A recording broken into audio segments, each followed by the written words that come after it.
इय्याका नअबुदु व इय्याका नस्तईन। बेशम पहले तो हाथ खड़ा करके बताओ कि मेरी आवाज आप तक पहुंच रही है। शुक्रिया। अच्छा बेशम, खास तौर पे मेरी कौम के नौजवान, मैं आपसे खास तौर पे मुखातिब हूं। नौजवानों, हमारा मुल्क आज से तकरीबन 75 साल पहले एक नारे के ऊपर बना था। मेरे साथ आपने बताना है कि वो नारा क्या था। पाकिस्तान का मतलब क्या? मेरा तेरा रिश्ता क्या? ला इलाहा इल्लल्लाह। यानी कि नौजवानों सुनो, सब हमारे दीन का राज ला इलाहा इल्लल्लाह में है। मतलब कि अल्लाह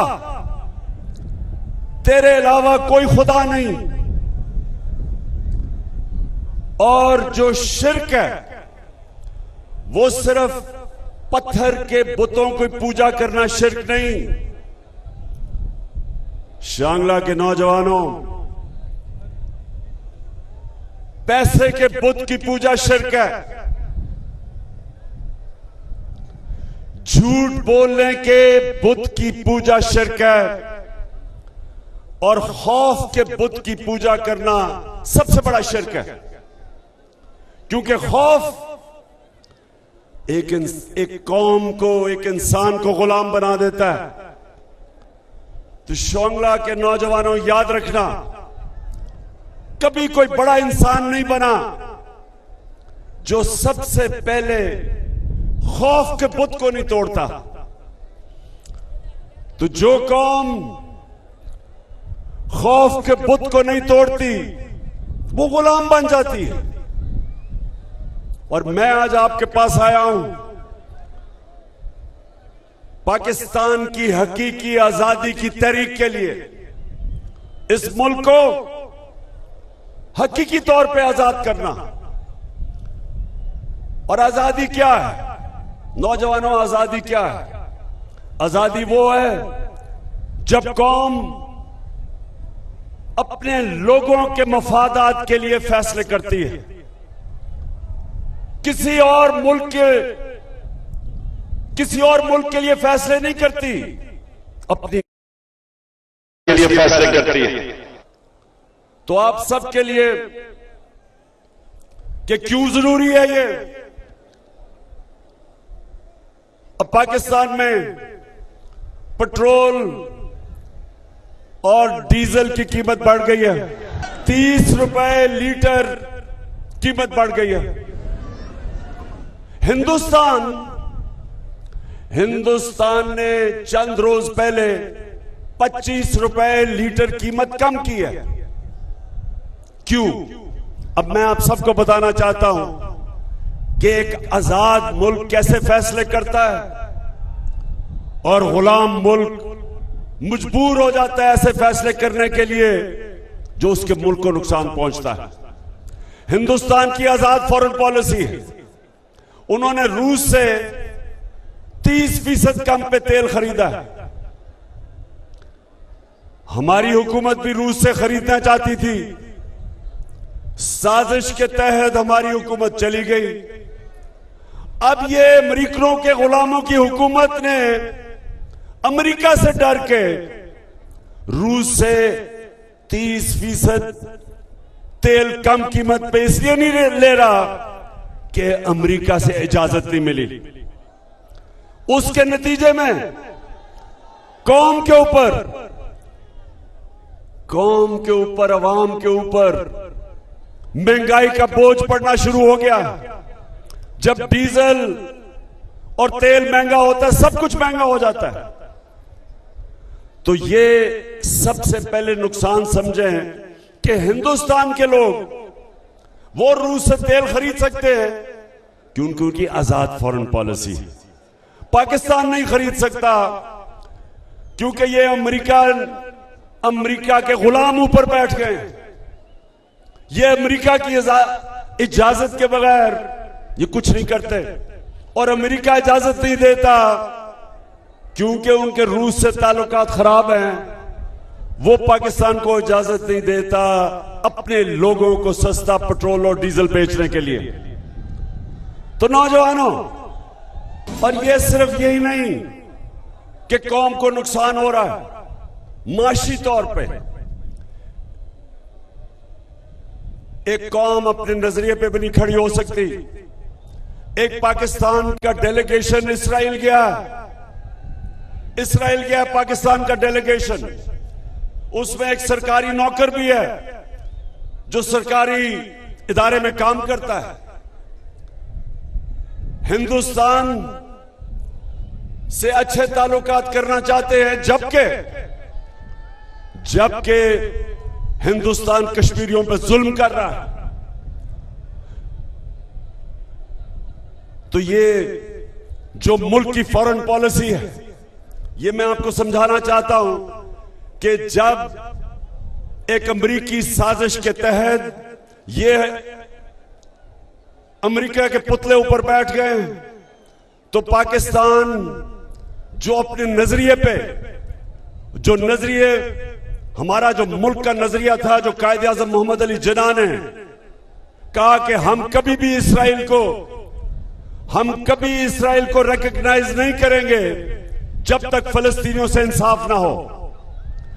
यह कायदे आज़म ने हमें आज से तकरीबन 75 साल पहले यह हमारा नजरिया था, और यह हमारी हुकूमत का भी नजरिया है कि आप कभी भी इसराइल को नहीं मान सकते जब तक फलस्तीनियों से इंसाफ हो। लेकिन यह अमेरिका की गुलाम हुकूमत जो एजेंडा हिंदुस्तान, इसराइल और अमेरिका का है वो लागू कर रही है, और ये होती है गुलामी। ना ये कश्मीर पे बात करेगा जो आपके पास अभी तकरीर करके गया चेरी ब्लॉसम शहबाज शरीफ। उसने सुना, कहा मैं अपने कपड़े भी बेच दूंगा। कपड़े बेच देना चाहिए क्योंकि गंदम आटे की कीमत, आप मुझे बताएं कि जब से ये आए हैं आटे की कीमत किधर गई है? महंगा हुआ आटा, पेट्रोल, डीजल, बिजली महंगी हुई। तो उसने जब यहां खड़े होकर आपके सामने तकरीर की तो आपने उससे पूछना चाहिए था कि आप अमेरिका की गुलामी क्यों कर रहे हैं। तो वो उसने आपको जवाब, अगर सच्चा जवाब ये देता कि उसके और उसके खानदान के सारे पैसे मुल्क से बाहर पड़े हैं और उसको खौफ है कि अगर अमेरिका नाराज हो गया तो उनके पैसे चले जाएंगे। तो इसलिए शांगला, आज मैं आपसे वादा लेने आया हूं कि आपने मेरे साथ खड़ा होना है मेरे हकीकी आजादी की तहरीक में।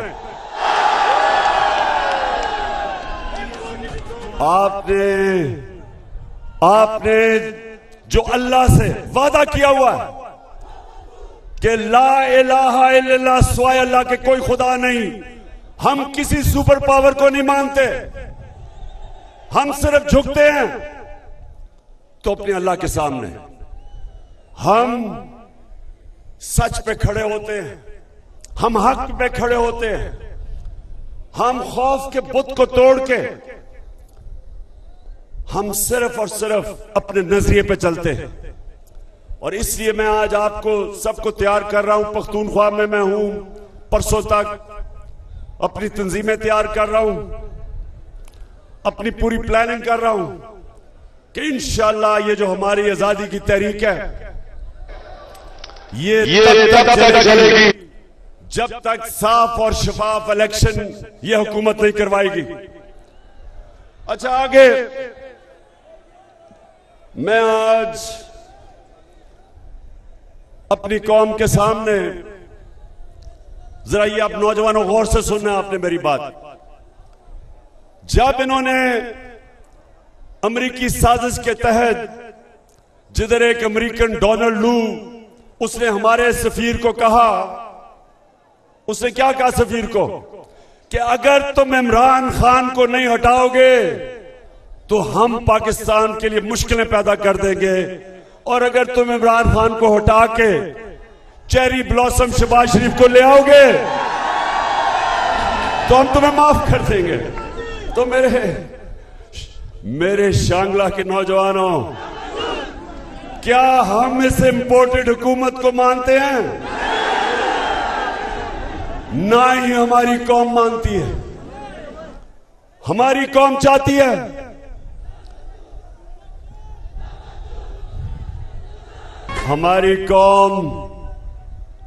है कि वो इस मुल्क में पार्टी इक्तदार में आए जो हमारी कौम की वोटों से आए। हम कोई बाहर की अमेरिका की उनके हुक्म नहीं मानते कि जनाब इमरान खान को हटा के तो इसको दूसरे को ले आओ, क्योंकि ये हमारी खिदमत करेगा, ये पॉलिसीज वो बनाएगा, ये वो पॉलिसीज बनाएंगे जो अमेरिका के लिए होंगी और अपने लोगों के मफादात के खिलाफ होंगी। जिस तरह रूस से तेल नहीं ले सकते, ये वो दोनों जमातें इक्तदार में थी जब 400 ड्रोन अटैक हुए पाकिस्तान पे। अमेरिका की जंग भी लड़ रहे थे और ड्रोन अटैक भी वो हमारे पे कर रहे थे, हमारे लोग मर रहे थे। और कई दफा इन दोनों की क़यादत ने एक दफा अमेरिका से मुज़म्मत नहीं की, बल्कि अमेरिका से ह्यूमन राइट्स की ऑर्गेनाइजेशन पाकिस्तान आई, उन्होंने यहां बैठ के मेरे साथ मुज़म्मत की, ड्रोन अटैक्स की। लेकिन इन गुलामों ने कभी अपने मुंह से एक दफा उस ड्रोन अटैक्स के खिलाफ आवाज नहीं बोली। कभी दुनिया की तारीख में नहीं ये हुआ कि जिसके लिए आप जंग लड़ रहे हैं वो आपके ऊपर ही अटैक कर रहा है और आपके लोग मार रहा है।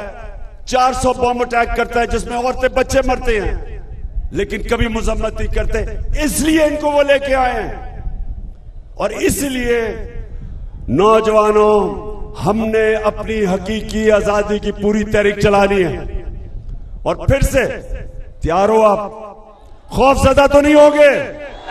हमारी जब हुकूमत थी तो नौजवानों समझ लो कि पिछले 2 सालों में पाकिस्तान की तारीख में जो तेजी से हमारी दौलत में इजाफा हो रहा था, जिसे कहते हैं जीडीपी ग्रोथ रेट 5.6% और 6% थी, इसका मतलब मुल्क सही रास्ते पे जा रहा था। हमारे किसानों को कभी फसलों में इतना पैसा नहीं मिला और इतनी पैदावार नहीं हुई जो कि हमारे दौर में हुई। और इंडस्ट्री जिसके ऊपर रोजगार लोगों को मिलता है, हमारे दौर में 50 साल के बाद इंडस्ट्री ने तेजी से तरक्की करनी शुरू की। हमारा आमदनी बढ़ गई, हमारी टैक्स कलेक्शन बढ़ गई, हमारी एक्सपोर्ट्स बढ़ गई, हमारी ओवरसीज पाकिस्तान की रेमिटेंसेस रिकॉर्ड पे चली गई, यानी दौलत में इजाफा हो रहा था। तब इन्होंने साजिश करके हमारी हुकूमत कराई। तो मेरे नौजवानों, अब सवाल यह है कि जो आज हालात हैं, रुपया गिर रहा है, मुल्क की दौलत में कमी आ रही है, महंगाई बढ़ रही है, लोड शेडिंग के रिकॉर्ड टूट गए हैं। तो सवाल ये हम पूछते हैं कि जो भी इस साजिश में मुलव्विस थे, तारीख आपको भूलेगी नहीं, ना ये तारीख आपको माफ करेगी, ना पाकिस्तान की अवाम आपको माफ करेगी। वो लोग जिन्होंने जब तेजी से मुल्क और मुश्किल वक्त में कोरोना जो 100 साल में एक दफा कोरोना एक मुल्क में, एक दुनिया में आया था, उस दौर में जिस हुकूमत ने अपने मुल्क को निकाला और तरक्की की तरफ ले गया, सारे बर्रे सगीर में सबसे ज्यादा रोजगार इस दौर में पाकिस्तान ने अपने लोगों को दिया। बल्कि पिछली हुकूमतों के मुकाबले में हमने सबसे ज्यादा रोजगार दिया अपने लोगों को। तो उस वक्त ये साजिश हमारे खिलाफ हुई, और आज जो लोग ऊपर आ गए हैं, नौजवान जरा सुनो, अब ऊपर आ गए हैं, वो इस मुल्क को तबाही की तरफ लेके जा रहे हैं। माशी हालात तो आज सबके सामने है। लोगों को खौफ यह है कि मुल्क का दिवालिया निकलने की तरफ मुल्क जा रहा है। जिस तेजी से रुपया गिर रहा है, कर्जे बढ़ रहे हैं, महंगाई बढ़ रही है, अगर इस वक्त ये मुल्क ना संभाला गया और इसका दिवालिया निकल गया, तो मैं आज पाकिस्तान की एस्टेब्लिशमेंट को पैगाम देना चाहता हूं कि सोवियत यूनियन दुनिया की दो सबसे बड़ी ताकतें थी, अमेरिका और सोवियत यूनियन। लेकिन जब उनकी माइशत नीचे गई तो वो सोवियत यूनियन टूट गया। फौज, उनकी तकड़ी फौज उनको इकट्ठा नहीं रख सकी। तो जिस तरफ हमारा मुल्क जा रहा है, बेशक एस्टेब्लिशमेंट आप कहते हैं हम न्यूट्रल हैं, बिस्मिल्लाह न्यूट्रल हो, लेकिन लोग जानते हैं कि पावर आपके पास है।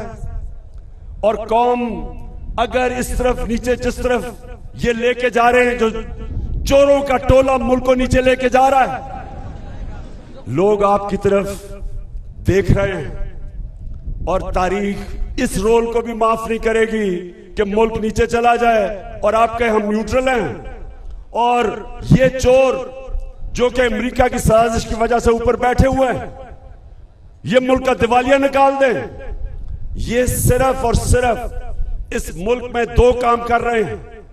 अपने करप्शन के केसेस खत्म कर रहे हैं, नैब को खत्म कर रहे हैं जिधर इन सब के करप्शन के केसेस हैं। पहले जनरल मुशर्रफ ने इनके करप्शन के केस माफ किए जब उसने एनआरओ दिया, वो सारे माफ हुए। 10 साल में जो करप्शन उन्होंने की, अब ये उसके ऊपर एनआरओ मिल रहा है इनको। जब ताकतवर की करप्शन, जब एक माशरा ताकतवर डाकू को नहीं पकड़ सकता, मेरे नबी सल्लल्लाहु अलैहि वसल्लम ने कहा कि वो कौमें तबाह हो जाती हैं जो ताकतवर डाकू को नहीं पकड़ती और सिर्फ छोटे चोरों को पकड़ती है, वो कौम तबाह हो जाती है। सिर्फ ये अपने केसेस माफ करवा के नैब का इदारा, एफआईए का इदारा सिर्फ तबाह नहीं कर रहे हैं, ये सारे पाकिस्तान के इदारे जिसके ऊपर एक मुल्क खड़ा होता है वो तबाह कर रहे हैं। ये पुलिस का गलत इस्तेमाल कर रहे हैं, ये पुलिस का इस्तेमाल कर रहे हैं झूठे केसेस करने पे, एफआईआर करने पे, डराने धमकाने पे, पुरअमन एहतजाज के ऊपर जिधर औरतें बच्चे थे, इन्होंने जो जुल्म किया, ये सिर्फ पाकिस्तान में एक दफा हुआ था जो मुझे याद है, जब एमआरडी, पीपल्स पार्टी की एमआरडी की मूवमेंट थी, मिलिट्री डिक्टेटरशिप थी, तब जुल्म किया गया था लोगों पे। ऐसे पुरअमन एहतजाज जमहूरियत में हम सबका हक है, उसके ऊपर जुल्म करना किसी जमहूरियत में इजाजत नहीं देता, किसी जमहूरियत का आईन। तो ये वो लोग आए हैं जो, क्योंकि इलेक्शन तो वो जीत नहीं सकते, पब्लिक में तो वो निकल नहीं सकते, अवाम में जाते हैं तो उनको नारे लगते हैं चोर के और गद्दार के।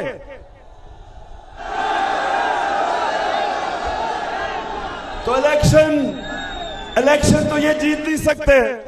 तो इसलिए अभी इलेक्शन कमीशन के साथ मिलके धांधली की पूरी तैयारियां हो रही हैं, हल्का बंदियां की जा रही हैं इनको जताने के लिए, पूरी साजिश हो रही है कि पाकिस्तान की जमहूरियत को तबाह किया जाए। और फिर मीडिया के ऊपर जो पाबंदियां, किसी जमहूरियत के अंदर इस तरह मीडिया के ऊपर पाबंदियां नहीं लगती। वो सहाफी जिनकी रेपुटेशन, जो मुहिब्बे वतन पाकिस्तानी समझे जाते हैं, उनके ऊपर केसेस किए जा रहे हैं। इमरान रियाज खान पे, अरशद शरीफ पे, समी इब्राहिम पे, साबिर शाकिर पे, IRY के ऊपर हर किस्म की, चाहे उसको कभी नीचे कर देते हैं, कभी ऊपर के लोग देख ना सके। बोल्ड टेलीविजन, उसका जो शोएब, उनका जो हेड है, उसके ऊपर केसेस। तो मैं अपनी कौम से आज ये कहता हूं कि जो ये हो रहा है आज मेरे मुल्क में, जमहूरियत को नुकसान, माइशत तबाह, महंगाई, अमेरिका की गुलामी, इदारों की तबाही, बड़े बड़े चोर अरबों रुपए की चोरी करके NRO चोरी माफ। तो मैं फिर आज अपनी सारी कौम को कहता हूं, आप तैयारी करें। मैं इंशाअल्लाह परसों मेरा दीर में जलसा है, उसमें मैं अपना अगला लाएमल दूंगा। सुप्रीम कोर्ट ने जो फैसला किया है उसके ऊपर हम स्टडी कर रहे हैं। आइन और कानून के बीच में रह के इंशाअल्लाह मैं परसों अपनी तहरीक का आगाज करूंगा।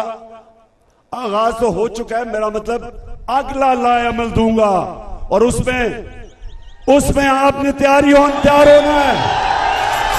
आखिर में बेशाम के नौजवानों, मैं आज अब सबके सामने खड़ा होकर कहता हूं कि मुझे पहली दफा, ये मैं आज से एक वो इंसान जो तकरीबन पाकिस्तान के साथ साथ बड़ा हुआ है, तकरीबन मेरी उम्र पाकिस्तान जितनी है, मैं आज आपको सबसे अब इसका क्या कहूं कि मुझे जितनी खुशी है इस चीज पे, अपनी जिंदगी में जो मुझे खुशी हुई, जो मैंने इस्लामाबाद के अंदर 7 घंटे में लोगों को बाहर निकलते देखा, औरतें, बच्चे, फैमिलीज, और जिस तरह उन्होंने उस बाबरियत का मुकाबला किया, जिस तरह की टेयर गैस शेलिंग की गई, जिस तरह औरतों और बच्चों, बूढ़ों के ऊपर बेदर्दी से इस तरह शेलिंग की गई, दुश्मनों से भी ऐसे नहीं लोग करते। अंग्रेजों ने, एक जनरल डायर था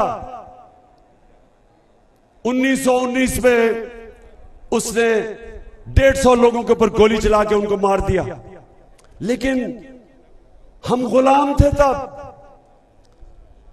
गुलामों के ऊपर कोई बाहर से जो कब्जा करता है वो इस तरह की बारबरियत करता है, लेकिन जिस तरह ये जो हुकूमत है जिसमें शहबाज शरीफ और ये जो कातिल राना सनाउल्लाह,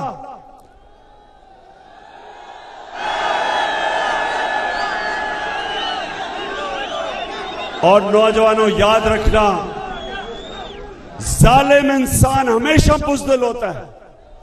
सिर्फ बुज़दिल लोग इस तरह औरतों बच्चों के ऊपर जुल्म करते हैं जो ये उन्होंने किया, लेकिन जिस तरह मेरी कौम खड़ी हुई, मैं आज सलाम करता हूं।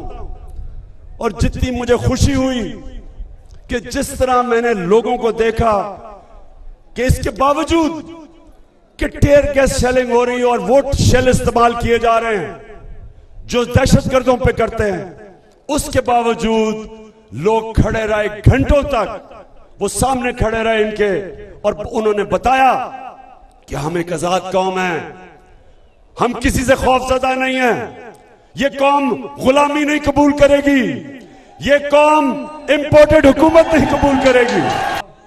नौजवानों, आखिर में मैं शौकत यूसुफ से ही आपको, सारी जो हमारी टीम है, जिस तरह आपने बल्दियाती इलेक्शन में सारा इलाका स्वीप किया है, मैं उसके लिए भी आपका शुक्रिया अदा करता हूं। और जो रही सही कसर है, इंशाअल्लाह हम तैयारी कर रहे हैं कि यहां से सारे इस इलाके से सफाया हो जाए उन लोगों का जो इंपोर्टेड हुकूमत का हिस्सा है। तो शांगला, फिर से आखिर में क्या आप, जब मैं आपको कॉल दूंगा, आप तैयार हो? समुद्र से लीडर खौफ का पुत आपने तोड़ दिया है। कुरान की आयत है, अल्लाह कुरान में कहता है जो लोग ईमान ले आए अल्लाह उनके खौफ दूर कर देता है। ईमान वाला इंसान स्वाय अल्लाह के किसी के सामने झुकता नहीं है। शेर से खत्म करता हूं अपनी तकरीर कि एक सजदा, अच्छा और करता हूं, एक सजदा जिसको तू गिरा समझता है, देता है लाखों सजदों से निजात। जब आप एक अल्लाह के सामने सजदा करते हैं आप आजाद हो जाते हैं, किसी के सामने आपको झुकना नहीं पड़ता। और वही मैं चाहता हूं कि ये थी इलामा इकबाल जो कौम चाहते थे, वो कौम बन रही है। अब इंशाअल्लाह वो पाकिस्तान खड़ा हो रहा है। पाकिस्तान जिंदाबाद।